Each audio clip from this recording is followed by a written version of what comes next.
Assets liabilities management for financial institution भन्ने अलिकति सरस्वती हामीले हिजो के स्टडी गऱ्यौँ त्यो कुरालाई पनि हेरौँ है त। हिजो हामीले स्टडी गरेको टपिक चाहिँ के थियो भने financial institution, financial intermediaries and assets management फर्ममा छौँ हामी। त्यसमा हामीले फाइनेन्सियल इन्स्टिट्युसन र त्यसले प्रोभाइड गर्ने सर्भिस, फाइनेन्सियल इन्स्टिट्युसनको रोल अथवा इन्टरमिडिएट्सको रोल स्टडी गरेका थियौँ हिजो हामीले। र आज हाम्रो टपिकको नेम अब तपाईँले देख्नु भइसकेको छ हैन। अलिकति हामी यसमा कुरा गरौँ यो एसेट्स र लायबिलिटीज म्यानेजमेन्ट फर फाइनेन्सियल इन्स्टिट्युसनको बारेमा हैन। यो टपिकको बारेमा हामी अलिकति कुराकानी गरौँ। ओके, अब के हुन्छ त भन्दाखेरि फाइनेन्सियल इन्स्टिट्युसनको एसेट्स र लायबिलिटीजमा चाहिँ जेनरली हामीले के कुरा बुझ्नु पर्यो भने एसेट्स भनेको चाहिँ युज अफ फन्ड भयो, अर्गनाइजेसन अथवा फाइनेन्सियल इन्स्टिट्युसनको है। अब अर्गनाइजेसन मैले भने पनि तपाईँहरूले फाइनेन्सियल इन्स्टिट्युसन भन्ने बुझ्नु पर्यो। फाइनेन्सियल इन्स्टिट्युसनको एसेट्स भनेको चाहिँ के हो त भन्दा युज अफ फन्ड हो हैन। फन्ड युज भएकोलाई हामीले एसेट्स भनेर भन्छौँ भने लायबिलिटीज भनेको चाहिँ के हो त भन्दा सोर्सेस अफ फन्ड है। एसेट्स भनेको चाहिँ युज अफ फन्ड भयो भने लायबिलिटीज भनेको सोर्सेस अफ फन्ड भनेको उसले कहाँबाट चाहिँ क्यापिटल कलेक्सन गरेको छ त्यो त लायबिलिटी हो नि त। जस्तै फर इक्जाम्पल मानौँ इन्सुरेन्स कम्पनीले प्रिमियम बापत चाहिँ पैसा कलेक्सन गरेको हुन्छ, त्यो नै के भयो त इन्सुरेन्सको लायबिलिटीज भयो। किनभने सर्टेन टाइम पिरियड पछाडि त्यो पैसालाई चाहिँ उसले तिर्नुपर्ने हुन्छ क्या। जस्तै ब्याङ्कहरूले पनि के गर्छ त भन्दा क्यापिटल कलेक्सन गर्छ हैन। सोर्सेस अफ क्यापिटललाई कलेक्सन गरेको हुन्छ उसले डिपोजिटबाट हैन। उसले चाहिँ अब ऋणपत्र जारी गरेर उसले चाहिँ सेयर इस्यु गरेर चाहिँ क्यापिटल कलेक्सन गरेको हुन्छ। तर त्यो पैसा के हुन्छ त भन्दा उसले चाहिँ पछि त तिर्नुपर्ने हुन्छ नि। भनेपछि सोर्सेस अफ फन्ड चाहिँ के रहेछ त भन्दा liabilities of the financial institution भन्ने बुझ्नु पर्यो तपाईँले है। लायबिलिटीज भनेको चाहिँ सोर्सेस अफ फन्ड, त्यो पैसा कहाँबाट आयो भन्ने चाहिँ त्यो लायबिलिटीज हो। किन भन्दा त्यो पैसा त पछि तिर्नु पर्यो हैन। कुरा बुझ्नुभयो नि, त्यो पैसा त उसले पछि त तिर्नु पर्यो। भनेपछि फाइनेन्सियल इन्स्टिट्युसनको लायबिलिटीज भनेको चाहिँ सोर्सेस अफ फन्ड हो भन्ने कुरा बुझ्नु पर्यो तपाईँहरूले। र त्यसै गरी एसेट्स भनेको चाहिँ के हो त भन्दा युज अफ फन्ड, त्यो फन्ड केमा युज गरेको छ त्यो त उसको एसेट्स भयो। त अहिले तपाईँहरूले के बुझ्नुभयो भन्दा फाइनेन्सियल इन्स्टिट्युसनको एसेट्स भनेको के रहेछ, लायबिलिटीज भनेको के रहेछ भन्ने कुरो बुझ्नुभयो। के छ बुझ्नुभयो कि भएन भन्नु त हजुर।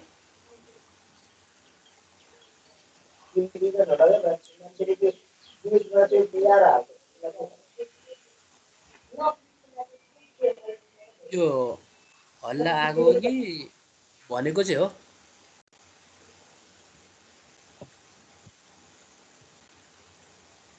ल यो मैले भर्खर भने नि तपाईँहरूलाई फाइनेन्सियल इन्स्टिट्युसनको एसेट्स र लायबिलिटीज भनेको के हो भन्ने बुझ्नुभयो भने बोलु न बोलु।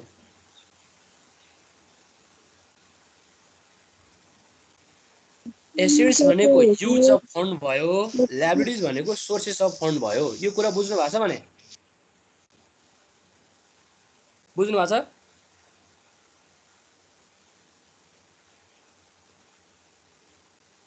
खै त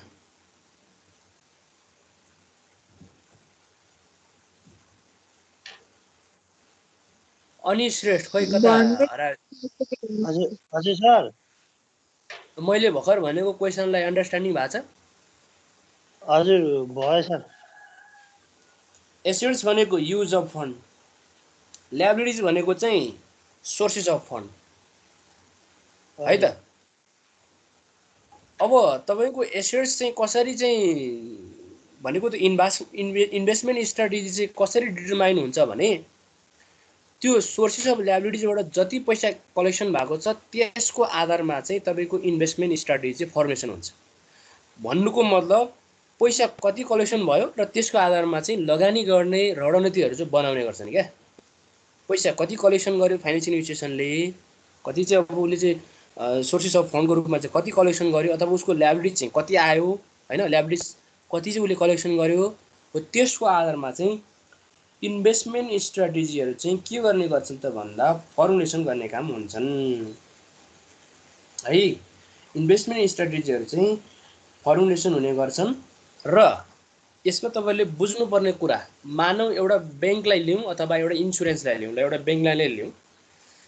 एउटा ब्याङ्कले के गर्छ त भन्दा डिपोजिटबाट पैसा कलेक्सन गर्छ। डिपोजिटबाट पैसा कलेक्सन गर्नु भनेको त्यो फाइनेन्सियल इन्स्टिट्युसनको त्यो एसेट्स हो कि ल्याबिलिटिज हो भन्नु त?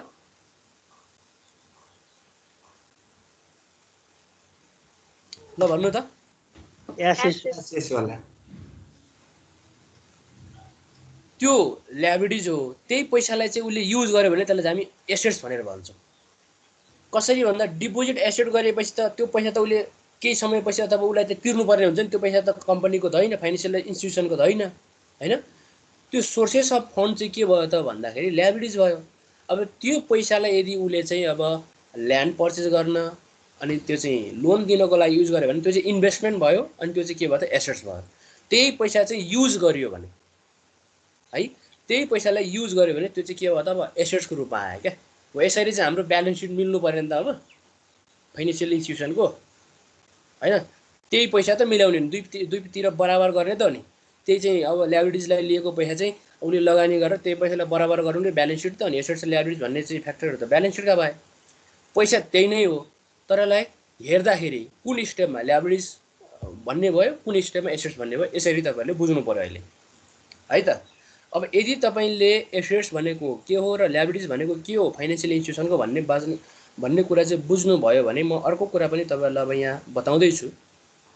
अर्को कुरा के बताउँदैछु ध्यान दिएर सुन्नु होला, म फेरि अहिले सोधिहाल्छु तपाईँहरूलाई। ब्याङ्कले के गर्छ त भन्दा पब्लिकबाट डिपोजिट एक्सेप्ट गर्छ। डिपोजिट एक्सेप्ट गर्दाखेरि मानव त्यो डिपोजिटको रेट चाहिँ ल तपाईँलाई 6% दिन्छ हो। डिपोजिट रेट चाहिँ 6% छ। त्यो कुरा बुझ्नु भएको छ तपाईँले अहिले मैले के भन्न खोजिरहेको?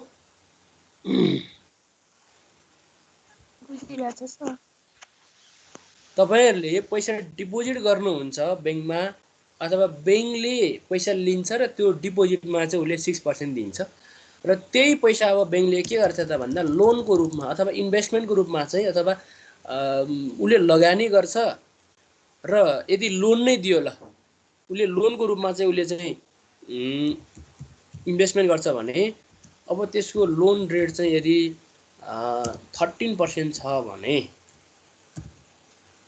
ब्याङ्कले यो फाइनेन्सियल इन्स्टिट्युसनले कसरी पैसा कमाउँदो रहेछ तपाईँहरूले यहाँबाट देख्न सक्नुहुन्छ। अहिले हेर्नु त कसरी चाहिँ उसले चाहिँ अब पैसा कमाउँछ देख्नुहुन्छ यहाँ, कसरी उसले चाहिँ आफ्नो चाहिँ अब प्रॉफिट अथवा उसले चाहिँ आफ्नो कमिसन लिने गर्छ त भन्दाखेरि यहाँ हेर्नु, त्यही पैसाको डिपोजिटमा चाहिँ 6% दिन्छ र त्यही पैसा उसले लगानी गर्छ, लगानीबाट चाहिँ उसले 13% को रेटमा चाहिँ इन्ट्रेस्ट लिन्छ भने यो लोनको इन्ट्रेस्ट रेटबाट चाहिँ डिपोजिटको इन्ट्रेस्ट रेटको डिफ्रेन्स चाहिँ के हो त भन्दा ब्याङ्कको आफ्नो चाहिँ के हो त भन्दा त्यो चाहिँ के भन्नुहुन्छ तपाईँ त प्रॉफिट हो कि। डिपोजिटरी फाइनेन्सियल इन्स्टिट्युसनको प्रॉफिट नै त्यही नै हो। कुरा बुझ्नुभयो? यहाँ अहिले के भन्न खोजेको रहेछ यो भन्ने कुरा तपाईँले बुझ्नुभयो नि अहिले?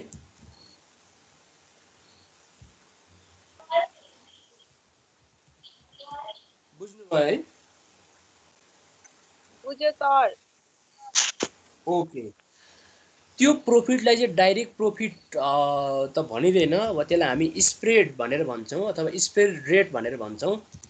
स्प्रेड रेट भनेको चाहिँ कस्तो हो त भन्दा यो स्प्रेड रेट भनेको यही हो, लोन रेटबाट डिपोजिट रेट घटाउने होइन। लोन रेटबाट के गर्ने त भन्दा डिपोजिट रेटलाई घटाउने, यो नै के हो त स्प्रेड रेटको एउटा फर्मुला हो। यो पछि हाम्रो युज हुन्छ। कहीँ तपाईँले स्प्रेड इन्कम निकाल्न अथवा स्प्रेड रेट निकाल्न भन्यो भने तपाईँहरूले चाहिँ यसरी निकाल्नु पऱ्यो, लोनको रेट अथवा इन्ट्रेस्ट रेटबाट चाहिँ डिपोजिट रेट घटाउनु पऱ्यो होइन। अब सबैतिर फेरि लोन रेट भन्नु नदेला, इन्ट्रेस्ट रेट भन्ने दिन्छ फेरि हैन। Loan interest rate, deposit interest rate भन्यो भने लोनको रेटबाट डिपोजिटेड रेट घटाउँदाखेरि आउने त्यो रेटलाई नै हामी स्प्रेड रेट भनेर भन्छौँ। र स्प्रेड रेट नै के हो त भन्दा ब्याङ्कको प्रफिट हो। ब्याङ्कको मात्रै नभनेर अरू फाइनेन्सियल इन्स्टिट्युसनको पनि त्यही नै हो प्रोसेसमा, है त। र यदि कुरा बुझ्नु भइसके पछाडि तपाईँहरूले फाइनेन्सियल इन्स्टिट्युसनको एसेट्स चाहिँ के रहेछन्, ल्याबरेज के रहेछन् भन्ने कुरो बुझ्नुभयो। अब हामी अर्को टपिकतिर जाउँ, नेचर अफ ल्याबरेटिज भन्ने बारेमा चाहिँ। हजुर, अनि यो सबै ब्याङ्कको सेम हुन्छ कि डिफ्रेन्ट डिफ्रेन्ट हुन्छ यो डिपोजिट रेट र लोन रेट? यो फरक फरक हुन्छ हेर, तर फरक फरक पनि कस्तो हुन्छ भन्दा धेरैको डिफ्रेन्स चाहिँ हुँदैन है, धेरैको डिफ्रेन्स हुँदैन है। होला 6 को ठाउँमा 5.5 होला, 6.25 होला, 5.75 होला। उता त्यो 13 को अथवा 12 को ठाउँमा चाहिँ 12.5 होला, 12.75 होला, 13.25 होला। हो, यति भनेको थोरै एमाउन्टको फरक हुन्छ हैन, थोरै रेटको फरक हुन्छ। धेरै त्यस्तै अब एउटा ब्याङ्कको चाहिँ 13%, अर्को चाहिँ 23% भन्ने त्यस्तो चाहिँ हुँदैन। यसलाई कन्ट्रोल कसले गर्छ त भन्दाखेरि सेन्ट्रल ब्याङ्कले गरिसकेको हुन्छ है त। यो कुरा पनि तपाईँले ध्यान दिनु पर्यो। अब हेरौँ, नेचर अफ ल्याबिलिटिज भन्ने अर्को एउटा टपिक छ, त्यो ल्याबिलिटिजमा हेर्नु होला। यहाँ तपाईँले type I, type II, type 3टा आई, टाइप चाहिँ आइबी भनेर चाहिँ ल्याबिलिटिजका टाइपहरू देख्न सक्नुहुन्छ। अब यसलाई मैले सर्टकटमा भन्दै जान्छु। यो टाइप आई ल्याबिलिटिज भने कस्तो, टाइप आइआई भने र 3टा आई र यो आइबी भनेको चाहिँ कस्तो चाहिँ ल्याबिलिटिज हुन् भन्ने कुरा सिम्पली अब तपाईँहरूले बुझ्न सक्नुहुन्छ। यहाँ पनि मैले यहाँ लेखिदिएको पनि छु। त्यस्तो ल्याबिलिटिज, यदि त्यो ल्याबिलिटिजको टाइम र एमाउन्ट चाहिँ थाहा छ भने त्यसलाई चाहिँ हामी टाइप फर्स्ट ल्याबिलिटी भनेर भन्छौँ है। टाइम पनि थाहा छ त्यसलाई कहिले तिर्नुपर्छ भन्ने, अनि एमाउन्ट पनि थाहा छ कति एमाउन्टको तिर्नुपर्छ भन्ने कुरा थाहा छ भने त्यसलाई चाहिँ हामी टाइप आई ल्याबिलिटिज भनेर भन्छौँ। जस्तै यसमा चाहिँ के हुन्छ त भन्दा कोहीबाट लोन लिएको छ, लोनको एउटा सर्टेन टाइम पिरियड छ, अनि टाइम पिरियड पछि चाहिँ त्यो लोन तिर्नुपर्ने छ भने त्यसको ब्याज कति तिर्नुपर्छ, सामा कति तिर्नुपर्छ, कति वर्षभित्र तिर्नुपर्ने, कति वर्षपछि तिर्नुपर्ने भन्ने कुरा चाहिँ सबै कुरा थाहा छ भने त्यसलाई चाहिँ हामी टाइप आई ल्याबिलिटिज भनेर भन्छौँ है। यसको तपाईँले टाइम र एमाउन्टलाई ध्यान दिनु पर्यो। यदि त्यो ल्याबिलिटिजको टाइम र एमाउन्ट थाहा छ भने हैन, कति एमाउन्ट तिर्नुपर्छ भन्ने थाहा छ भने त्यस्तो टाइपको ल्याबिलिटी हामीले टाइप आई ल्याबिलिटी अथवा टाइप फर्स्ट ल्याबिलिटी भनेर भन्छौँ। जस्तै यसको अर्को इक्जाम्पल दिनुपर्दाखेरि, यदि तपाईँहरूले इन्सुरेन्स कम्पनीमा गएर एउटा इन्डोमेन्ट लाइफ इन्सुरेन्स गर्नुभयो, अब इन्डोमेन्ट लाइफ इन्सुरेन्स भनेको त्यसलाई हामी सावधिक जीवन बिमा भनेर भन्छौँ। भनेको 10 वर्षसम्मको इन्सुरेन्स अथवा 15 वर्षसम्मको के टाइम पिरियडको चाहिँ एउटा इन्सुरेन्स गर्नुभयो भने त्यो इन्सुरेन्स कम्पनीलाई के थाहा हुन्छ त भन्दा कति वर्षपछि त्यो इन्सुरेन्स दिनुपर्ने र कति एमाउन्ट टोटल तिर्नुपर्छ भन्ने कुरा हामीलाई पहिला नै इन्सुरेन्स गर्नुभन्दा अगाडि नै बताइदिन्छ क्या उसले। र हामीले पनि थाहा पाएको हुन्छौँ, इन्सुरेन्स कम्पनीले पनि कति तिर्नुपर्छ, कति समयपछि तिर्नुपर्छ भन्ने त्यस्तो टाइप्स अफ ल्याबिलिटिज चाहिँ छ भने त्यसलाई हामीले टाइप फर्स्ट ल्याबिलिटी भनेर भन्छौँ है। मेन कुरो के हुनु पर्यो यस्तो टाइप्स अफ ल्याबिलिटीमा भन्दा टाइम र एमाउन्ट थाहा हुनु पर्यो। त्यो अब्लिगेसनको टाइम र एमाउन्ट थाहा छ भने त्यस्तो टाइप्स अफ अब्लिगेसनलाई हामीले टाइप आई ल्याबिलिटी भनेर भन्छौँ। क्लियर छ यसमा? छ सर। अब त्यसो भए सेकेन्डमा जाउँ, टाइप सेकेन्ड ल्याबिलिटीमा। अब टाइप सेकेन्ड ल्याबिलिटीको चाहिँ के रहेछ त भन्दा टाइम चाहिँ अननाउन, टाइम थाहा हुँदैन, कहिले तिर्नुपर्छ त्यो अब्लिगेसनलाई कहिले तिर्नुपर्छ भन्ने थाहा छैन। तर एमाउन्ट चाहिँ थाहा छ भने एमाउन्ट चाहिँ क्यालकुलेसन गर्न सकिन्छ, अथवा सर्टेन छ भने सर्टेन र अनसर्टेनको रूपमा पनि हामी बुझ्न सक्छौँ। टाइम अनसर्टेनिटी छ अथवा अननाउन छ, एमाउन्ट चाहिँ सर्टेनिटी छ अथवा नाउन छ भने यस्तो प्रकारको ल्याबिलिटीलाई चाहिँ हामीले टाइप सेकेन्ड ल्याबिलिटी भनेर भन्छौँ। अब एउटा इक्जाम्पल दिनु पर्दाखेरि यो टाइप सेकेन्डको ल्याबिलिटीको इक्जाम्पल दिनु पर्दाखेरि होल लाइफ इन्सुरेन्सलाई लिनु होला तपाईँले। Whole life insurance, whole life इन्सुरेन्समा के हुन्छ, मान्छे कहिले मर्छ भने त्यो टाइमै थाहा हुँदैन, तर उसलाई कति पैसा तिर्ने भन्ने कुरा चाहिँ उसको पहिलाको प्रिमियमको आधारमा हामीले क्यालकुलेसन गर्न पनि सकिन्छ। यदि फाइनेन्सियल इन्स्टिट्युसन हो भने, यदि हामी व्यक्ति हौँ भने पनि चाहिँ त्यो व्यक्तिको डेथ भइसके पछाडि उसको चाहिँ एउटा आश्रित परिवारले कति पाउँछ भन्ने कुरा चाहिँ त्यो एमाउन्ट पहिला नै थाहा हुन्छ भने यस्तो प्रकारको ल्याबिलिटीले चाहिँ हामी टाइप सेकेन्ड ल्याबिलिटी भनेर भन्छौँ है। टाइप सेकेन्ड भनेको चाहिँ टाइम अननाउन हुन्छ अथवा अनसर्टेन हुन्छ र एमाउन्ट चाहिँ सर्टेन अथवा सर्टेनिटी अथवा नोन हुन्छ अथवा थाहा हुन्छ भने यस्तो प्रकारको ल्याबिलिटी चाहिँ टाइप सेकेन्ड ल्याबिलिटी भयो। यसमा चाहिँ होल लाइफ इन्सुरेन्सलाई मैले एउटा इक्जाम्पल दिएँ, यो कुरा पनि तपाईँले बुझ्नुभयो होला होइन। अब त्यसो हो भने हामी अर्को टाइपमा जाउँ। अब हामी टाइप थर्ड ल्याबिलिटीमा जाउँ। टाइप थर्ड ल्याबिलिटी चाहिँ यस्तो एउटा एप्लिकेसन हो।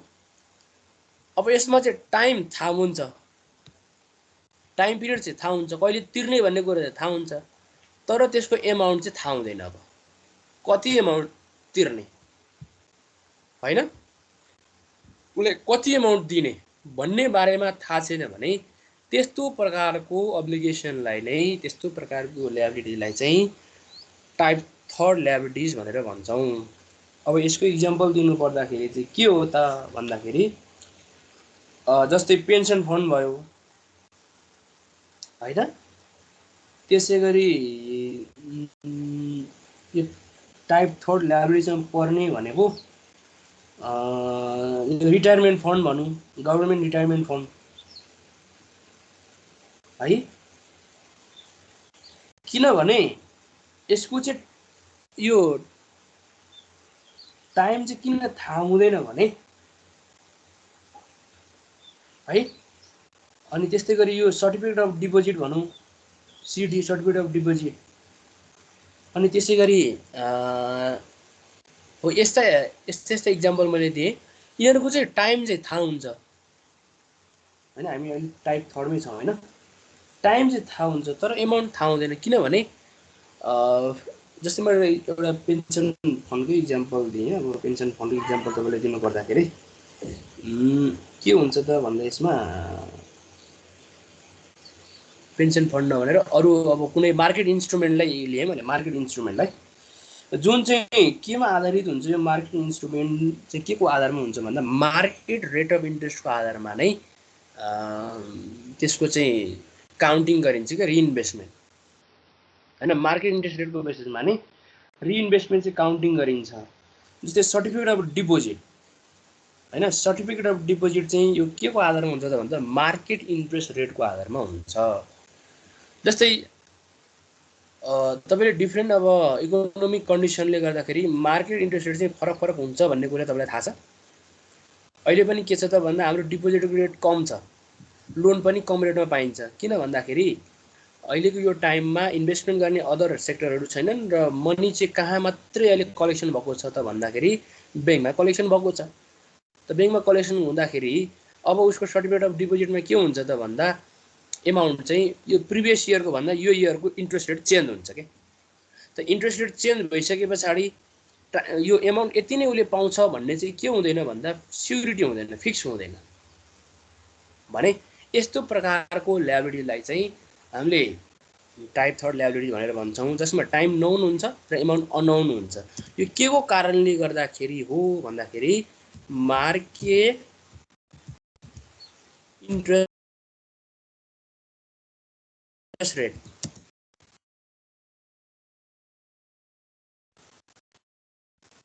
है।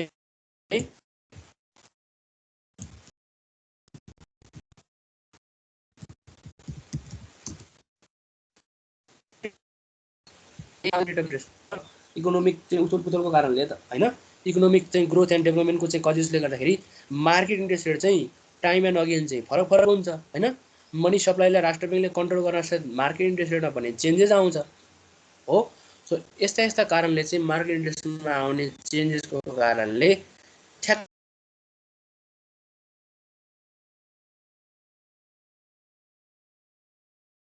एमाउन्ट कति हुन्छ भन्ने कुरा थाहा हुँदैन। तर time and amount are unknown, time र एमाउन्ट दुवै थाहा हुँदैन भने यस्तो प्रकारको ल्याबिलिटीलाई चाहिँ हामीले टाइप 4 ल्याबिलिटी भनेर भन्छौँ। जस्तै अटो इन्सुरेन्स अथवा मोटर इन्सुरेन्स होइन। अटो इन्सुरेन्स गरे आउँछौँ, अब टाइम भन्न साथ त्यो व्यक्तिको एक्सिडेन्ट कहिले पर्छ भन्ने कुरा पनि थाहा हुँदैन र उसले कति एमाउन्ट बराबरको चाहिँ कति एमाउन्टसम्मको क्षतिपूर्ति पाउँछ भन्ने कुरा पनि थाहा हुँदैन। त्यो चाहिँ जब एक्सिडेन्ट हुन्छ अनि त्यसपछि मात्रै त्यसको चाहिँ त्यो एक्सिडेन्टको चाहिँ रिपोर्टको आधारमा नै एक्सिडेन्टको चाहिँ अब इस्टिमेसनको आधारमा नै पेमेन्ट हुने काम हुन्छ भने त्यस्तो प्रकारको ल्याबिलिटीलाई चाहिँ टाइम एन्ड एमाउन्ट अनाउन भनेर नै हामीले टाइप 4 ल्याबिलिटी भनेर भने हो। त्यसमा एउटा इक्जाम्पल हेर्नु भइहाल्यो तपाईँले अटो इन्सुरेन्स हैन। अटो इन्सुरेन्स यसको टाइम पिरियड यति नै हो भन्ने कुरा हुँदैन, किनभने अटो इन्सुरेन्स त जहिले गर्नै पर्ने हुन्छ र एमाउन्ट कति उसले चाहिँ रिसिभ गर्छ भन्ने कुरा पनि फिक्स हुँदैन र त्यसको आधारमा नै यो टाइप 4 ल्याबिलिटी चाहिँ यसरी चाहिँ टाइप्समा चाहिँ अब क्लासिफाई गरेको छ र यो आधारमा तपाईँले यदि सम्झिनु भयो भने यो सजिलो पनि हुन्छ हैन। टाइप फर्स्ट ल्याबिलिटीमा चाहिँ टाइम र एमाउन्ट थाहा हुने, टाइप सेकेन्डमा टाइम थाहा नहुने एमाउन्ट थाहा हुने, टाइप थर्डमा टाइम थाहा नहुने अथवा सरी टाइम थाहा हुने एमाउन्ट थाहा नहुने र टाइप 4 मा चाहिँ एमाउन्ट र टाइम चाहिँ दुवै थाहा नहुने ल्याबिलिटिज नै के भयो त भन्दा टाइप फर्स्ट सेकेन्ड थर्डको ल्याबिलिटीहरू भए। यो चाहिँ यसको चाहिँ टाइम र एमाउन्टको आधारमा छुट्याएको ल्याबिलिटी है। ल्याबिलिटी भन्नासाथ यो तिर्नै पर्ने हो हैन, तिर्नै पर्ने, तर कुन टाइममा कति तिर्ने भन्ने चाहिँ टाइप 4 मा पर्यो। अनि अर्को टाइम थाहा नभएको र एमाउन्ट यदि तिर्नुपर्ने भन्ने कुरा चाहिँ यो टाइप सेकेन्ड भयो र अर्को चाहिँ यति समयभित्र तर कति एमाउन्ट तिर्नुपर्ने भन्ने थाहा नभएको टाइप थर्ड भयो र टाइम र एमाउन्ट दुवै थाहा नभएको चाहिँ टाइप 4 ल्याबिलिटीहरू भयो। यसलाई चाहिँ अब तपाईँहरूले ध्यान दिएर फेरि हेर्न पनि सक्नुहुन्छ, बुकमा पनि छ हैन। त्यस्तो के कन्फ्युजन छ भने हामी फेरि कुराकानी गरौँला। अब अर्को टपिकहरू हामी टाइप्स अफ रिस्क है त। अब रिस्क भन्नासाथ अब यो रिटर्नसँग आउँछ है र इच एन्ड एभ्री सेक्टरमा रिस्क नै छँदैछ। फाइनेन्सियल इन्स्टिट्युसनले लगानी गर्दा होस् अथवा इन्भेस्टरको रूपमा हेर्नु पर्दा होस्, रिस्क त जेमा पनि जोडेर आएको हुन्छ। हाम्रो लाइफमा पनि रिस्क नै छ हैन, एभ्री सेक्टरमा रिस्क त छँदैछ। यो रिस्कका बावजुद पनि हामीले लगानी प्रोसेसलाई अगाडि बढाएका हुन्छौँ र हाम्रो युनिभर्सल प्रिन्सिपलमा पनि हामी हेर्न सक्छौँ इन्भेस्टमेन्टको, जसले बढी रिस्क लिन सक्यो रिटर्न पनि उसले नै बढी लिन्छ र जसले कम रिस्क लिन सक्यो रिटर्न पनि उसको नै कम नै हुन्छ। यो पनि अब एउटा प्रिन्सिपललाई हामी हेर्न सक्छौँ र हाम्रो रियल लाइफमा पनि यस्ता भइरहेका पनि छन् र धेरैवटा रेगुलेसन गर्ने संस्थाहरू पनि छन् जसले इन्भेस्टरको रिस्क लेभललाई कम गराउने काम पनि गरेको छ। उनीहरूले चाहिँ मार्केटलाई रेगुलेसन पनि गरेको छ हैन। फाइनेन्सियल मार्केटलाई रेगुलेसन गरिसके पछाडि प्रोटेक्सन भएको छ, तब हाम्रो लगानीको चाहिँ प्रतिफल चाहिँ सुनिश्चितता पनि भएको छ। यो कतिपय रिस्कलाई रेगुलेसनले पनि के गराउँछ भन्दाखेरि कन्ट्रोल गर्ने काम पनि गर्छ र रेगुलेसनले बढाउने काम पनि गर्छ है। नयाँ नयाँ नीति नियम आयो भने त्यो चाहिँ रिस्क बढाउनेसँग आयो भने त्यसले रिस्कलाई बढाउँछ पनि। अर्को नीति नियम चाहिँ फेभरेबल आयो हैन, अनफेभरेबल आयो भने रिस्कको लेभल बढ्छ। फेभरेबल चाहिँ त्यो रुल्सहरू आए, प्लान एन्ड पोलिसिजहरू चाहिँ रेगुलेसन गर्ने संस्थाबाट आयो भने त्यसले चाहिँ के गराउँछ त भन्दाखेरि रिस्क लेभललाई चाहिँ कम गराउँछ हैन। भन्नुको मतलब भने जस्तै कस्तो हो भने जस्तैले सेयर मार्केटमा के छ त भन्दा सेयर मार्केट सम्बन्धी अनफेभरेबल रुल्स आयो भने के हुन्छ त भन्दा लगानीकर्ताको रिस्कको लेभल बढ्छ, जसले गर्दा इकोनोमीमा नै इफेक्ट पार्छ क्या। उनीहरूले चाहिँ के गर्छन् त भन्दा अब रिस्कको लेभल बढ्न साथ उनीहरू चाहिँ अब रिस्क लिन चाहँदैन। रिस्क नलिन चाहेपछि उनीहरूले त्यहाँबाट हात जिक्ने हुन्छन् अथवा हात जिक्ने भन्यो भने आफ्नो इन्भेस्टमेन्ट चाहिँ रिटर्न ब्याक लिने हुन्छन्, जसले गर्दा इकोनोमीमा असर नै गर्छ। अर्को कुरा भनेको फेभरेबल कन्डिसन आयो भने रिस्क लेभल कम हुन्छ। रिस्क लेभल कम भएपछि मनी सप्लाई फेरि बढी हुन्छ। फेरि त मनी सप्लाई बढी भइसकेपछि फेरि केमा इफेक्ट पर्न जान्छ त भन्दा इकोनोमीमा इफेक्ट पर्न जान्छ हो। यसरी यो मनी सप्लाईलाई कन्ट्रोल गर्नको लागि पनि कहिलेकाहीँ फेभरेबल चाहिँ पोलिसी आउँछ भने कहिलेकाहीँ अनफेभरेबल पोलिसी आउँछ र यी कारणले गर्दा पनि रिस्क लेभललाई कहिले बढाउने र कहिले घटाउने काम पनि हुन्छन्। र यहाँ हामीले अब धेरैवटा चाहिँ टाइप्स अफ रिस्कको रूपमा देखेका छौँ। अब हाम्रो चाहिँ यो रेगुलेटरी चाहिँ निकायको रूपमा हैन, रेगुलेटरी अर्गनाइजेसनको रूपमा चाहिँ यो नेपाल राष्ट्र ब्याङ्क छ डिपोजिटरी इन्स्टिट्युसनको लागि, त्यसै गरी सेक्युरिटी बोर्ड अफ नेपाल छ सेक्युरिटी मार्केटको लागि, त्यसै गरी इन्सुरेन्स बोर्ड अथवा बिमा समिति छ यो इन्सुरेन्स कम्पनीजको लागि हैन। त्यसै गरी यो नेफस्कुन हैन, नेफस्कुन भन्ने चाहिँ यो सहकारी संस्था सम्बन्धित छ हैन। त्यसै गरी अरू अरू सेक्टरमा पनि छन् यसका रेगुलेसन गर्ने निकायहरू हैन। ती रेगुलेसन गर्ने निकायहरूले चाहिँ त्यो कन्सर्न कम्पनीलाई चाहिँ रेगुलेट गरिराखेका हुन्छन्, जसले गर्दा रिस्क लेभललाई कतिपय कम गर्न सकेको हुन्छ अथवा कतिपय केसेसमा चाहिँ रिस्क लेभललाई कम गर्न सकेको हुँदैन हैन। त्यही पनि रिस्कहरू चाहिँ के छन् त भन्ने कुरा पनि हामी बुझ्न गइरहेका छौँ अहिले। पहिलो नम्बरमा छ क्रेडिट रिस्क भन्ने छ। यसलाई हामी सर्ती हेरौँ। क्रेडिट रिस्क भन्नु नै payment of due payment of due obligation हैन। ड्यू अब्लिगेसन भन्दा छ त्यो कुरा के बुझ्नु पर्यो भने तपाईले पेमेन्ट ढिलो गर्ने भन्ने कुरा बुझ्नु पर्यो हैन। पेमेन्ट अफ ड्यू अब्लिगेसन भनेको ढिलो चाहिँ के गर्ने त भन्दा पेमेन्ट गर्ने, अब्लिगेसनको चाहिँ ढिलो पेमेन्ट गर्ने है। ड्यू भन्दा साथ बाँकी भएको भइहाल्यो र बाँकी हुनु भनेको ढिलो भनौँ न, तिर्नुपर्ने समयमा नतिरेर चाहिँ पछि तिर्यो भने त्यो चाहिँ के भयो त भन्दा क्रेडिट रिस्क भयो कि है। क्रेडिट रिस्क भनेको ढिलो पेमेन्ट गर्ने, त्यो पनि एक प्रकारको के हो त भन्दा रिस्क नै भयो। यदि उसले टाइममै पेमेन्ट गर्यो भने त मनी कलेक्सन चाहिँ टाइममै हुने भयो, र टाइममा पेमेन्ट गरेन भने जस्तै एउटा फाइनेन्सियल इन्स्टिट्युसनको थ्रुबाट हेरौँ, फाइनेन्सियल इन्स्टिट्युसनले लोन दिएको छ र लोन लिँदाखेरि त्यो लोन लिने पर्सनहरूले चाहिँ टाइममा चाहिँ लोन पेमेन्ट गरेन भने हैन, लोन दिने पर्सनले टाइममा चाहिँ पेमेन्ट गरेन भने ब्याङ्कले के कस्तो प्रकारको रिस्क चाहिँ वहन गर्छ त भन्दा क्रेडिट रिस्क चाहिँ फलो गर्छ। किनभने उसको लगानीको रिटर्न ब्याक चाहिँ टाइममा हुँदैन। त टाइममा नभइसके पछाडि अब त्यस्तो प्रकारको रिस्कलाई चाहिँ के भनिन्छ त भन्दा क्रेडिट रिस्क भनेर भनिन्छ हो। अनि यो क्रेडिट रिस्क क्रिएसन गर्ने काम कसको त भन्दा फाइनेन्सियल इन्स्टिट्युसनको, अनि त्यसलाई कन्ट्रोल गर्ने भनेको सेन्ट्रल ब्याङ्कले हो। र त्यो भएको हुनाले नेपाल राष्ट्र ब्याङ्कले के गरेको हुन्छ त भन्दा यस्ता फाइनेन्सियल इन्स्टिट्युसनलाई चाहिँ रेगुलेट गरिराखेको हुन्छ। उनीहरूको लोनको लेभल के कस्तो छ, उनीहरूले कति चाहिँ लोन चाहिँ दिएको छ, लोनको रेट के कस्तो छ हैन, रिस्क रेटिङको अवस्था कस्तो छ भन्ने कुरालाई मध्यनजर गर्दै अनि नेपाल राष्ट्र ब्याङ्कले के गरेको छ त त्यस्ता संस्थाहरूलाई चाहिँ उसले लोन पनि कति दिन पाउने त भन्दा उसको कोर क्यापिटलको यति % मात्रै दिन पाउने भन्ने कुराको व्यवस्था गरेको छ कि। किन भोलि त्यो अर्गनाइजेसनले क्रेडिट रिस्कलाई चाहिँ वहन गर्नु नपरोस् हैन, उसको इन्भेस्टमेन्ट चाहिँ क्रेडिट रिस्क नहोस् भनेर नै यो रेगुलेसन गरेको हुन्छ। तर अहिले हामीले चाहिँ यो टाइप्स अफ रिस्कमा हेर्नु पर्दाखेरि क्रेडिट रिस्क भनेको चाहिँ टाइममा चाहिँ पेमेन्ट नगर्ने रिस्कलाई नै हामीले क्रेडिट रिस्क भनेर भन्छौँ। त्यो चाहिँ कसको थ्रुबाट हेर्नु पर्यो यो भन्दा फाइनेन्सियल इन्स्टिट्युसनको थ्रुबाट हो। अर्को छ क्रेडिट कन्सन्ट्रेसन रिस्क। यो क्रेडिट कन्सन्ट्रेसन रिस्क भनेको चाहिँ investing in a one place interrelated each other, एउटा मात्रै सेक्टरमा लगानी गर्ने त्यस्तो रिस्कलाई चाहिँ क्रेडिट कन्सन्ट्रेसन रिस्क भनेर भन्छौँ। अथवा interrelated each other, interrelated each other भनेको त्यो फाइनेन्सियल इन्स्टिट्युसनसँग मिलेर कुनै एउटा बिजनेस ग्रुपले सबै पैसा चाहिँ उसले आफ्नो चाहिँ सेक्टरमा चाहिँ लोन लिएर लगानी गरेको छ भने त्यसलाई हामीले क्रेडिट कन्सन्ट्रेसन रिस्क भनेर भन्छौँ। भन्नु नै के हो त त्यो भनेको पनि एउटै सेक्टरमा मात्रै लगानी गरेको क्या, अरू सेक्टरमा लगानी गरेको छैन भने त्यस्तो रिस्कलाई चाहिँ हामी क्रेडिट कन्सन्ट्रेसन रिस्क भनेर भन्छौँ।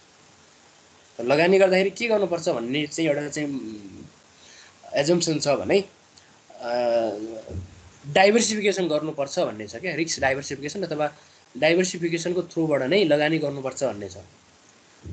भन्नुको मतलब एउटा मात्रै सेक्टरमा लगानी नगरेर धेरैवटा सेक्टरमा लगानी गर्नुपर्छ भन्ने छ।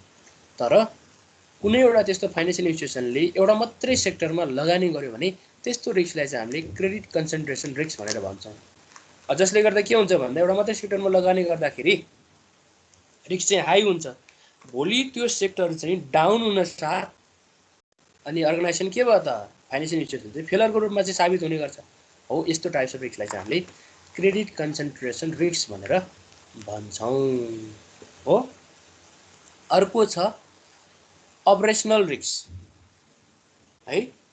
अपरेसनल रिस्क छ। अपरेसनल रिस्क भनेको त यो के भयो भन्दा ONL अपरेसनल रिस्क भनेको चाहिँ failure in internal process, failure in internal process अथवा सिस्टम, आन्तरिक प्रक्रिया अथवा आन्तरिक सिस्टममा नै अर्गनाइजेसन चाहिँ यदि फेलर भयो हैन, आन्तरिक रूपमा नै उसले चाहिँ अब इन्टरनल प्रोसेस इन्टरनल म्यानेज गर्न सकेन, इन्टरनल सिस्टमलाई अथवा इन्टरनल इभेन्टलाई चाहिँ उसले कन्ट्रोल गर्न सकेन भने अर्गनाइजेसन फेलर नै हुन्छ।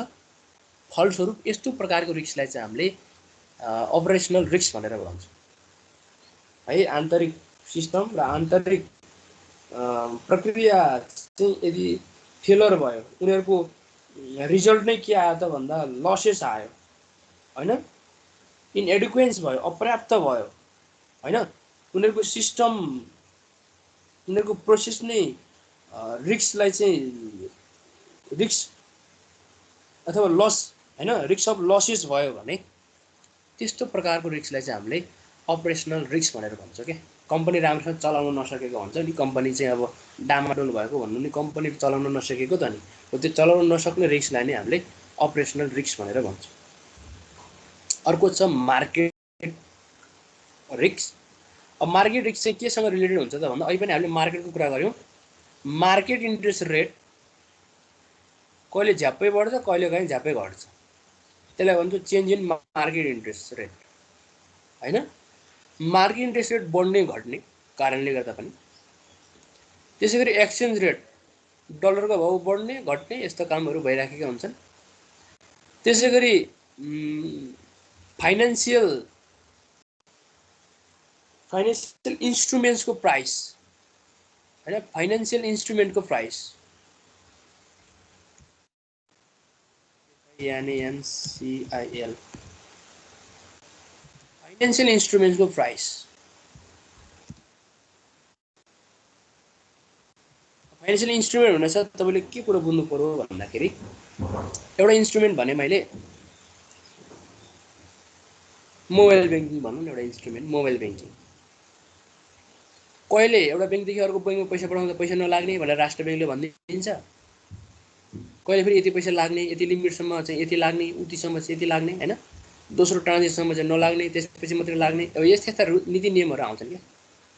त्यसले गर्दा पनि के छ त भन्दा यसमा पनि फाइनेन्सियल इन्स्टिट्युसनले चाहिँ हेभिली चाहिँ एमाउन्ट चाहिँ इन्क्रिज गरेको हुन्छ, किनभने त्यस्ता इन्स्ट्रुमेन्टहरूको प्रयोग बढ्दो छ क्या। एटिएम कार्ड नलिने सायद कमै हुन्छन्, कारोबार गर्ने सायद म्याक्सिमम छन् क्या। एटिएम मोबाइल ब्याङ्किङ भयो, इन्टरनेट ब्याङ्किङहरू चाहिँ कारोबार नगर्ने भनेको कमै हुन्छन्। र यस्ता इन्स्ट्रुमेन्टबाट पनि अर्गनाइजेसनले के गरेको हुन्छ भन्दा क्यापिटल कलेक्सन गरेको हुन्छ कि हो। सो अब मार्केट इन्ट्रेस्ट रेटमा चेन्ज हुँदा, एक्सचेन्ज रेटमा चेन्ज हुँदा र फाइनेन्सियल इन्स्ट्रुमेन्टहरूको प्राइसमा चेन्ज हुँदा पनि के हुन्छ त भन्दा यो चाहिँ मार्केटसँग रिलेटेड भएको हुनाले यस्ता रिस्कहरूलाई चाहिँ मार्केट रिस्क भनेर भनिन्छ। जस्तै अस्ति हामीले एउटा बोन्ड भन्ने च्याप्टर पढाएको थियौँ, तपाईँहरूले पनि पढ्नुभयो। त्यहाँ चाहिँ कलेबल फिचर्स हुन्छ अरे बोन्डको भनेको छु। कलेबल फिचर्स भनेको चाहिँ त्यसको म्याच्युरिटी पिरियडसम्म चाहिँ बोन्डको वेट नगर्ने कम्पनीले, त्यसको म्याच्युरिटी पिरियड बाँकी रहँदै त्योभन्दा अगाडि नै बोन्डलाई फिर्ता गर्ने कम्पनीले गर्छ भने त्यसलाई चाहिँ हामीले कलेबल बोन्ड भनेर भन्छौँ क्या। 10 वर्ष म्याच्युरिटी भएको बोन्डलाई चाहिँ 6-7 वर्षमै फिर्ता गर्यो अब भने त्यसको मेन रिजन चाहिँ के हो त भन्दा change in market interest rate है। हामीले कुरा गरेका थियौँ, त्यो अस्ति कुरा पनि गरेका थियौँ, change in market interest rate. त्यो के हो त मार्केट रिस्क भयो क्या। हामीले आज नै भन्न सक्दैनौँ कि 4 वर्षपछिको मार्केट इन्ट्रेस्ट रेट कति हुन्छ भन्ने कुरो अहिले भन्न सकिँदैन, किन त्यो बेलाको मार्केट जस्तो हुन्छ त्यो बेला नि त्यति बेला डिटरमाइन गर्न सकिन्छ हैन। ब्याङ्क तथा वित्तीय संस्थाले अहिले चाहिँ कोभिड-19 हुँदाखेरि यसको मार्केट इन्ट्रेस्ट रेट चाहिँ यति हुन्थ्यो भनेर चाहिँ 10 वर्ष अगाडि चाहिँ उनीहरूले चाहिँ फोरकास्ट त गरेका थिएनन् हैन। हो त्यो कारणले गर्दाखेरि यदि मार्केट इन्ट्रेस्ट रेटमा चेन्ज, एक्सचेन्ज रेटमा चेन्ज र फाइनेन्सियल इन्स्ट्रुमेन्टमा चाहिँ चेन्जेस हुन्छन् भने त्यस्तो काइन्ड्स अफ रिस्कलाई चाहिँ हामीले मार्केट रिस्क भनेर भन्छौँ हो। अर्को छ लिक्विडिटी रिस्क। लिक्विडिटी भन्दा साथ अब तपाईँले बुझ्नु पर्यो लिक्विड हुने एसेट्सहरू हैन। हामीले अब तपाईँहरूले लिक्विड रेसियो पनि निकालेर हेर्नु भएको छ। लिक्विड रेसियो भन्दा साथ तुरुन्तै क्यासमा कन्भर्ट गर्न सकिने अथवा एभाइलेबल क्यास नै भनौँ अब अर्गनाइजेसनमा अथवा फाइनेन्सियल इन्स्टिट्युसनमा भएको एभाइलेबल क्यास नै भनौँ, यस्ता चाहिँ एसेट्सलाई हामीले लिक्विडिटी एसेट्स भनेर भन्थ्यौँ। भनेको तुरुन्तै क्यासमा कन्भर्ट गर्न सकिने, तुरुन्तै क्यास हुने होइन, क्यास ब्यालेन्स भयो, ब्याङ्क ब्यालेन्स भयो, यिनीहरू चाहिँ के भयो त भन्दा तुरुन्तै हामीले पेमेन्ट गर्न मिल्ने अथवा तुरुन्तै युज गर्न मिल्ने एसेट्सहरू थिए। अब लिक्विडिटी रिस्कको रूपमा चाहिँ हामी केलाई हेर्छौँ भन्दा मार्केट लिक्विडिटी रिस्क भनेको फाइनेन्सियल एसेट्स होइन। यदि फाइनेन्सियल एसेट्समा चाहिँ रिस्क राइज हुन्छ होइन, जस्तै फाइनेन्सियल एसेट्स चाहिँ सजिलै उसले चाहिँ सेल गर्न सक्दैन भने त्यस्तो प्रकारको रिस्कलाई हामीले मार्केट लिक्विडिटी रिस्क भनेर भन्छौँ। सजिलै उसले सेल गर्न सक्दैन के, फाइनेन्सियल एसेट्सलाई चाहिँ सजिलै उसले चाहिँ मार्केटमा मार्केट प्राइसमा चाहिँ सेल गर्न सक्दैन भने त्यसलाई चाहिँ हामी फाइनेन्सियल एसेट्स भनेर अथवा फाइनेन्सियल लिक्विडिटी रिस्क भनेर भन्छौँ होइन। उसले बेच्नुपर्ने थियो अब कम्पनीको सेयर अथवा सेक्युरिटीलाई चाहिँ 500 रुपियाँमा बेच्नुपर्ने थियो, तर मार्केट घटेर चाहिँ 300 रुपियाँमा आएको छ, 200 रुपियाँमा आएको छ भने उसले चाहिँ फाइनेन्सियल एसेट्स चाहिँ अब बेच्नुपर्ने हुन्छ अथवा बेच्न नसक्ने पनि हुन्छ। हो त्यस्तो प्रकारको रिस्कलाई चाहिँ हामीले मार्केट लिक्विडिटी रिस्क भनेर भन्छौँ होइन। एउटा टाइममा कुनै टाइममा चाहिँ अब फाइनेन्सियल एसेट्सलाई बेच्न सकिँदैन नि त होइन। जस्तै अहिले पनि त अब डिफ्रेन्ट मार्केटहरू बन्द नै छन् अहिले होइन, फिजिकल मार्केटहरू त बन्द नै छन् र यो सेयर मार्केट पनि बन्द भयो भने के हुन्छ त, तपाईँलाई तुरुन्तै तपाईँको कम्पनीलाई पैसा चाहिएछ, आफ्नो सेयर बेच्नु पऱ्यो भने उसले बेच्न सक्छ त, सकिँदैन। त्यो के भयो त भन्दा मार्केट लिक्विडिटी रिस्क भयो। हुन्छ नि यस्ता पनि धेरैवटा कजेसहरू, जस्तै अलि समुद्रका नजिक भएका चाहिँ कन्ट्रीहरूमा चाहिँ आँधी आउने, तुफान आउने, भूकम्प आउने यस्तो कारणहरू हुन्छ जसले गर्दाखेरि चाहिँ केही समयसम्मको लागि चाहिँ त्यहाँ भएका मार्केटहरू बन्द हुन्छन्। तर तुरुन्तै फाइनेन्सियल इन्स्टिट्युसनलाई चाहिँ मनी निडेड भयो होइन, तुरुन्तै लिक्विडिटी चाहिँ सर्टेजेस भयो भने त्यस्तो बेलामा उसले आफ्नो फाइनेन्सियल एसेट्सलाई चाहिँ सेल गर्न सक्दैन। नसकेपछि कम्पनीले अथवा इन्स्टिट्युसनले कस्तो प्रकारको रिस्कलाई चाहिँ फेस गर्छ त भन्दा मार्केट लिक्विडिटी रिस्कलाई चाहिँ फेस गर्ने हुन्छ हो। अर्को हुन्छ फन्डिङ लिक्विडिटी रिस्क होइन। फन्डिङ लिक्विडिटी रिस्क यो चाहिँ अब फन्डसँग रिलेटेड भयो। जति उसले चाहिँ आफ्नो इन्स्टिट्युसनमा चाहिँ फन्ड अप्टेन गर्नुपर्ने होइन, एउटा रिजर्भ राख्नुपर्ने, एउटा रिक्वायरमेन्टलाई चाहिँ फुलफिलमेन्ट गर्नुपर्ने, त्यति रिजर्भ चाहिँ राख्न सकेन, त्यति फन्ड चाहिँ अर्गनाइजेसनले मेन्टेन गर्न नसक्ने रिस्कलाई चाहिँ हामीले फन्डिङ लिक्विडिटी रिस्क भनेर भन्छौँ हो। यो त मोस्ट इम्पोर्टेन्ट कुरा नै भइहाल्यो। फन्डिङ लिक्विडिटी रिस्क यदि ब्याङ्कहरूले मेन्टेन गर्न सकेन भने ब्याङ्क चाहिँ ब्याङ्क्रप्सी अथवा लिक्विडेसनमा जान्छ हो। त मनीको रिजर्भ राख्न सकेन होइन, मनीको चाहिँ अब उसले चाहिँ रिक्वायरमेन्टलाई चाहिँ एउटा रिजर्भलाई चाहिँ मेन्टेन गर्न सकेन भने त्यस्तो प्रकारको रिस्कलाई चाहिँ फन्डिङ लिक्विडिटी रिस्क भनेर भनिन्छ होइन। यो चाहिँ अब कस्तो बेलामा हुन्छ भन्दाखेरि अहिले हामीले भन्यौँ नि, यो ब्याङ्क एन्ड फाइनेन्सियल इन्स्टिट्युसनहरूले चाहिँ के गर्छन् त भन्दा लगानी गर्ने काम हुन्छ। उनीहरूले चाहिँ डिपोजिटबाट आएको पैसा चाहिँ उनीहरूले अथवा अरूबाट आएको पैसा अथवा चाहिँ कलेक्सन भएको पैसालाई चाहिँ लोन दिने अथवा के चाहिँ अब इन्भेस्टमेन्ट गर्ने काममा चाहिँ लगानी गर्छन्। अनि उनीहरूले सोचे हुन्छन् यो सेक्टरबाट चाहिँ यो टाइममा चाहिँ यति पैसा आउँछ भनेर चाहिँ त्यो हिसाबमा पनि उनीहरूले मनीलाई चाहिँ के गरेका हुन्छन् भन्दा म्यानेज गरेका हुन्छन्। तर के कारणवश त्यो सेक्टरबाट आउने पैसा चाहिँ क्रेडिट रिस्क भयो, टाइममा पैसा आएन भने त्यो बेलामा चाहिँ डिपोजिट गरेका पिपलहरूले त उनीहरूले चाहिँ आफ्नो डिपोजिट चाहिँ विथड्र गरे भने होइन, अकस्मात विथड्र गरे भने त्यो बेलामा त ब्याङ्कले त पैसा दिन सक्दैन।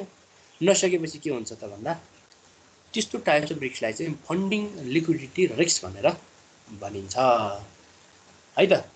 अन्त यिनै भए टाइप्स अफ रिस्कका कुराहरू। अब रिस्क त जुन बेला पनि अब देखा पर्न सक्छ होइन। रिस्क भन्ने कुरा चाहिँ हामीले यो टाइममै देखा पर्छ भन्ने चाहिँ यो क्यालकुलेसन गर्न सक्दैनौँ। यो रिस्ककै आधारमा नै हामीले फ्युचर चाहिँ स्ट्राटेजिक प्लान गर्ने हो होइन। यदि यस्तो भइहाल्यो भने यस्तो गर्ने होइन। यो आधारमा चाहिँ अर्गनाइजेसन अथवा फाइनेन्सियल इन्स्टिट्युसनहरू चाहिँ रन भएको हुन्छ। यदि यस्तो टाइप्स अफ रिस्क देखा पर्न साथ अर्गनाइजेसनले चाहिँ इन्टरनली रूपमा अथवा एक्सटर्नली रूपमा चाहिँ अर्गनाइजेसनलाई चाहिँ कन्ट्रोल गर्नुपर्ने हुन्छ है। यही कुराहरू भए र आज हामी यति मात्रै गरौँ। भोलि चाहिँ हामी एसेट्स म्यानेजमेन्ट फर्मको बारेमा स्टडी गर्छौँ र सायद हामीले भोलि नै यो सेकेन्ड च्याप्टर पनि कम्प्लिट गर्छौँ हैन। यो सेकेन्ड च्याप्टर भोलि नै कम्प्लिट पनि गर्छौँ। सो त्यो भएको हुनाले तपाईहरु चाहिँ अब be regular, be safe, be healthy